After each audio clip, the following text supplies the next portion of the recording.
तो नमस्ते प्रणाम, हम किशोर लाल यादव और एक बहुत ही प्यारा हमार चैनल खुल रहा बा जना। तो ऊपर वह सबके हमार मूवी के गाना, मूवी के ट्रेलर और मूवी भी और बहुत सारा चीज़, और सिर्फ हमारा ही ना बल्कि बहुत सारा लोग के ऊपर आई।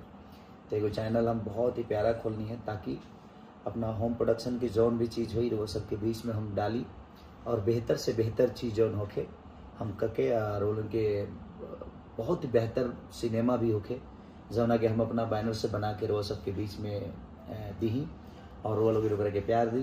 तो सब्सक्राइब करिए और ढेर सारा प्यार, जल्दी से जल्दी, इतना जल्दी सब्सक्राइब कर ली कि हम मजबूर हो जाएं कुछ छोड़े पर।